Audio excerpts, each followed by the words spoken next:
जो बीजेपी से हम लड़ाई लड़ रहे हैं, प्रदेश के भविष्य को बचाने की लड़ाई लड़ रहे हैं, बीजेपी जेजेपी से जो लड़ाई लड़ रहे हैं, आपको पता है ये बहुत शातिर और शक्तिशाली ताकतें, दिल्ली में इनकी सरकार है, चंडीगढ़ में इनकी सरकार है, इनके पास दो दो सरकारें हैं, दो दो पार्टियां हैं, सत्ता बल है, धन बल है, मीडिया बल भी इनके साथ है, मुख्यमंत्री हैं, उप मुख्यमंत्री हैं, बीजेपी है, जेजेपी है, साम दाम दंड भेद की राजनीति है। और इनसे लड़ाई लड़ने के लिए अगर हमारे पास कुछ है तो आपका आशीर्वाद है और आपका दिया हुआ हौसला है जिस आधार पर ये लड़ाई लड़नी है। और उसमें आपने आज कोई कमी नहीं छोड़ी, उस बात के लिए मैं आप सबका बहुत धन्यवाद करना चाहता हूँ। और इसीलिए लड़ाई लड़ना जरूरी है क्योंकि इस सरकार ने हरियाणा को विकास की पटरी से उतार दिया। 2014 से पहले हम याद करें, चौधरी भूपेंद्र सिंह हुड्डा जी के नेतृत्व में 10 साल कांग्रेस की सरकार रही। 2014 से पहले जो हरियाणा देश में विकास दर में नंबर 1 था, प्रति व्यक्ति आय में हम नंबर 1 थे, प्रति व्यक्ति निवेश में हम नंबर 1 थे, खिलाड़ियों के मान सम्मान में हरियाणा देश में नंबर 1 माना जाता था, कृषि उत्पादकता में और किसान के हितों के फैसले में, चाहे 1600 करोड़ के बिजली के बिलों का किसान की फैसले की बात हो, कोऑपरेटिव का 2200 करोड़ के कर्जे माफी की बात हो, कोऑपरेटिव में डिफॉल्ट पे जमीन नीलामी गिरफ्तारी के काले कानूनों को समाप्त करने की उस समय बात रही हो, धान गन्ने पॉपुलर के भाव की बात रही हो, देश में हरियाणा उस समय आगे माना जाता था। चाहे गरीब कल्याणकारी योजनाओं की बात हो,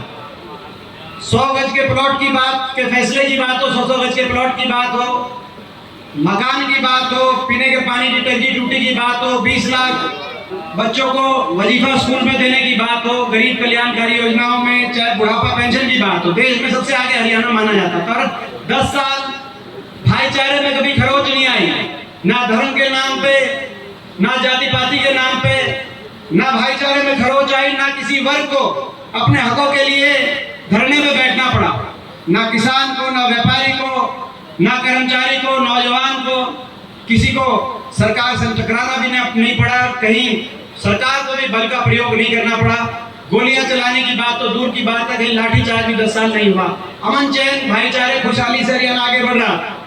मगर एक नारा आया, अच्छे दिन आएंगे, बीजेपी ने नारा दिया अच्छे दिन आएंगे, महंगाई कम कराएंगे। लोगों ने सोचा कि तजुर्बा करके देखते हैं, शायद और अच्छे दिन आएंगे। सरकार बदली, केंद्र में भी और प्रदेश में भी बहुत बड़े बहुमत से बीजेपी की सरकार बनी। आज 9.5 साल के बाद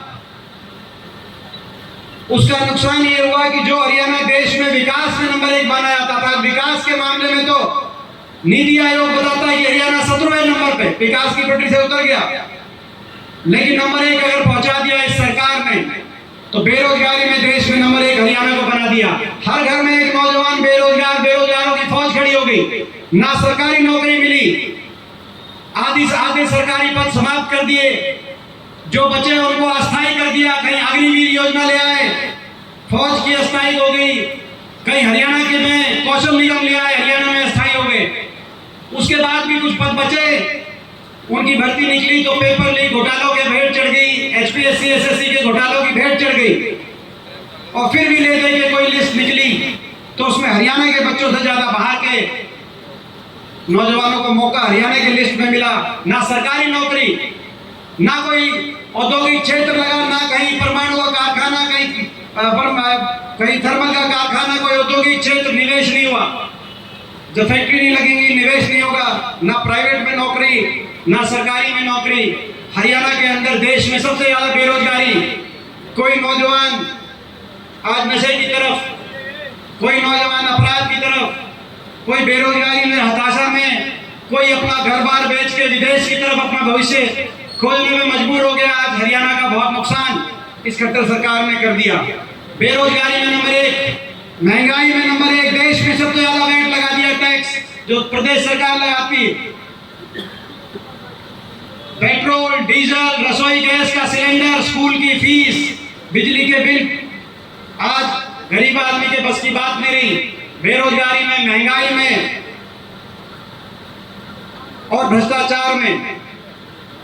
केवल बेरोजगारी महंगाई नहीं, भ्रष्टाचार का भी रिकॉर्ड कायम करने वाली सरकार एक ऐसी सरकार जो बेरोजगारी और महंगाई को भूल गई और भ्रष्टाचार के समझौते से सरकार बनी। क्योंकि 2014 से 19 तक लोग इतने दुखी थे, पहले 5 साल में इतने दुखी हो गए थे इस बीजेपी की खट्टर सरकार से कि लोगों ने 75 पार के इनके नारे को अस्वीकार कर दिया और 40 पे इनकी सुई रुक गई कि नहीं रुक गई, मैं पूछना चाहता हूं। नारा था 75 पार, टीवी दिखा रहा था 85 पार। एक पार्टी बोलते, एक और दूसरा था वो बोलता था बीजेपी को करो जमुना पार। समझ गए कि नहीं समझ गए? जमुना पार वाला एक बोलता था 75 पार, दूसरा बोलता था जमुना पार। इलेक्शन का रिजल्ट आते ही दोनों बन गए जमा पक्के यार, और चंडीगढ़ में बना दी भ्रष्ट सरकार। नहीं बननी थी ये सरकार। ना देखना पड़ता किसान आंदोलन, ना देखना पड़ता हमारी बेटियों का, खिलाड़ियों का तिरस्कार, देखना नहीं पड़ता। लोगों ने तो सरकार को 75 पार के नारे की हवा निकाल के 40 पे रोक दिया था। मगर बीजेपी के खिलाफ वोट लेकर बीजेपी को जाके दिल्ली में समर्थन दे दिया दुष्यंत चौटाला ने, और वहां जाके बोला कि हमारा समझौता हो गया, 5100 बुढ़ापा पेंशन पे समझौता हो गया। अमित शाह केंद्रीय गृह मंत्री के घर पहुंच गए, आपको याद होगा। मैं पूछना चाहता हूं, वो 5100 पेंशन आज 4.5 साल हो गए, वो 5100 पेंशन आई या नहीं आई, मैं पूछना चाहता हूं। अगर नहीं आई तो इनको अधिकार नहीं है, नैतिकता के रूप में अधिकार नहीं। अधिकार तो उसी दिन खो दिया था जब धोखा दिया, बीजेपी के खिलाफ वोट लेकर 10 सीट जाके बीजेपी को दे दी। लेकिन आज 4.5 साल के बाद भी 5100 के 5100 के नजदीक भी पेंशन नहीं आई। धोखा इतना बड़ा, 5100 की पेंशन का समझौता नहीं था, हरियाणा को लूटने का समझौता था, भ्रष्टाचार का समझौता था। माइनिंग का महकमा किसके पास गया, शराब का महकमा किसके पास गया, एक्साइज का महकमा किसके पास गया, कौन किस महकमे से, पंचायती राज का महकमा किसके पास गया, कौन किस महकमे से कितना लूट रहा है। हो सकता है मेरी लिस्ट आती हो, पूरी लिस्ट अगर जाननी हो इन्हीं के विधायक बता देंगे, नारनौंद के दादा गौतम बता देंगे। उन्होंने महकमा बढ़ते ही बता दिया था, खोपर बढ़ गया सरकार में, बता दिया था कि नहीं बता दिया था कि खोपर बढ़ गया सरकार में। 1 लाख पूरा जीमने लग रहा है। मैं पूछना चाहता हूं, 1 लाख पूरा जीम रहा था, मगर यहां पे किसान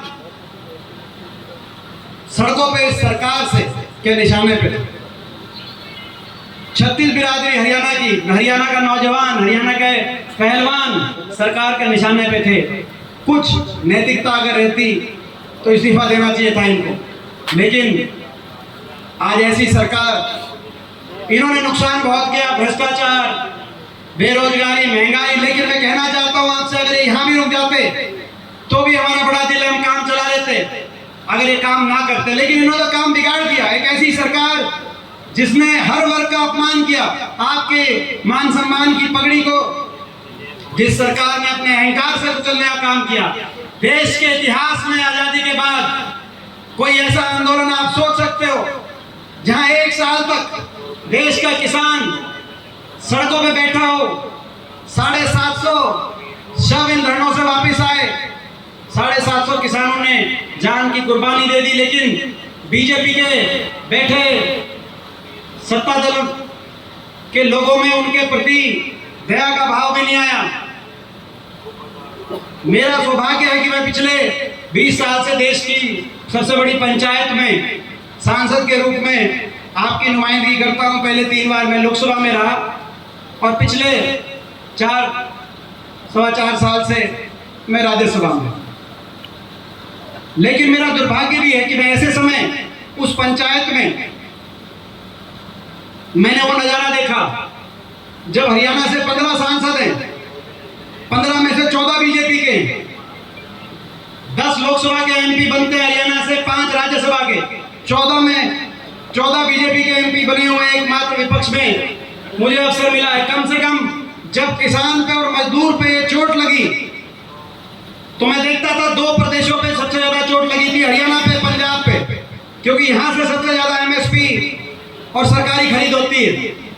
जब किसान मजदूर पे चोट लगी, कम से कम पंजाब के सारे एमपी किसी भी पार्टी के हों, कांग्रेस के, अकाली के, आम आदमी के, सारे एमपी सरकार के खिलाफ तो खड़े हो गए, लेकिन जब हरियाणा के किसान मजदूर पे चोट लगी और मैं पार्लियामेंट में बोलता था तो 14 एमपी वहां पे खिलाफत में बोलते थे। ऐसी स्थिति भी देखिए, ऐसा समय भी, ऐसा तिरस्कार वहां पे जो सहना पड़ा होगा, आप अंदाजा लगा सकते हैं।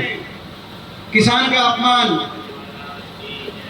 कर्मचारी ओल्ड पेंशन स्कीम मांगने गए उन पे लाठीचार्ज, उनका अपमान, मनरेगा का मजदूर अपनी दिहाड़ी बढ़वाने गया, उस पर लाठीचार्ज, ग्रामीण चौकीदार, ग्रामीण सफाई कर्मचारी जब अपना मानदेय बढ़वाने गए उन पे लाठीचार्ज, स्कूल के बच्चों को अपने स्कूल के आगे धरने पे बैठना पड़ा। शायद देश के इतिहास में इस तरह के धरने स्कूली बच्चों को देखते हुए किसी प्रदेश में 75 साल में नहीं होंगे, हरियाणा के अंदर, लेकिन उनको देख के भी खट्टर सरकार को, खट्टर साहब को दया नहीं आई, तरस नहीं आया।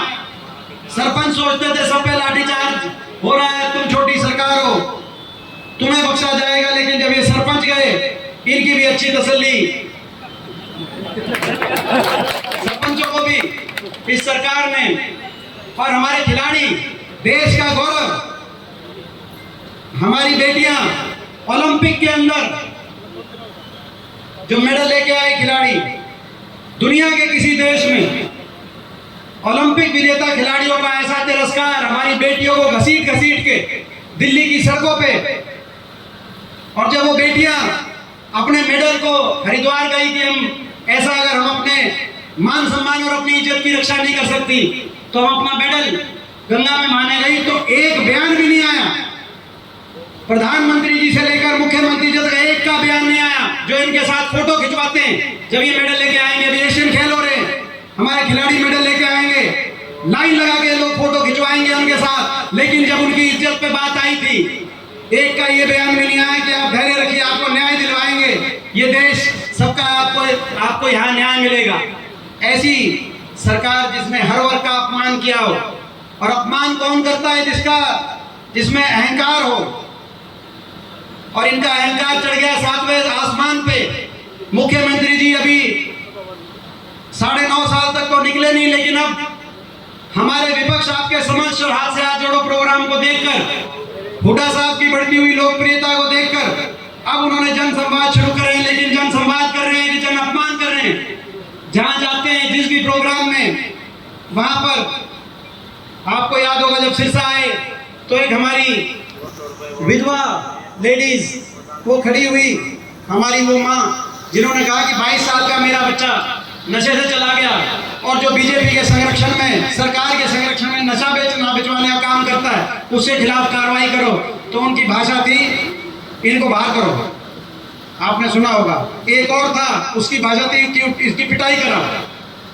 वो किसान की कोई बात कर रहा था, किसी पार्टी का कार्यकर्ता था। जहां जाते हैं अपमान करते हैं, हर वर्ग का अपमान, और अपमान वो करता है जिसको अभिमान हो जाए, जिसको घमंड हो जाए। मैं पूछना चाहता हूं आप साहब से, इनको बहुत घमंड हो गया, इनके घमंड को धरती पे लगाओगे कि नहीं लगाओगे? मैं आपसे पूछना चाहता हूं। ये लड़ाई है, ये लड़ाई हरियाणा के भविष्य को बचाने की है। हरियाणा को दोबारा से विकास की पटरी पे, खुशहाली, भाईचारे से छत्तीस बिरादरी का भविष्य उज्जवल हो, इस बात की लड़ाई है। और अभी तक तो हमारे प्रोग्राम होते थे विपक्ष आपके समक्ष, मगर अब जैसे भिवानी में और हिसार में लाखों की संख्या में आप सबका आशीर्वाद मिला, अब वो प्रोग्राम की भी रूपरेखा बदल गई। अब हम विपक्ष नहीं रहे। मैं बताना चाहता हूँ खट्टर साहब को कि हम विकल्प बन गए, हम विपक्ष नहीं रहे लोगों के आशीर्वाद से। और जो विकल्प बन गए, लोग बदलाव चाहते हैं, परिवर्तन चाहते हैं, और हमारी तरफ कांग्रेस पार्टी की तरफ लोग देख रहे हैं। और विकल्प के रूप में हमारे कुछ संकल्प हैं।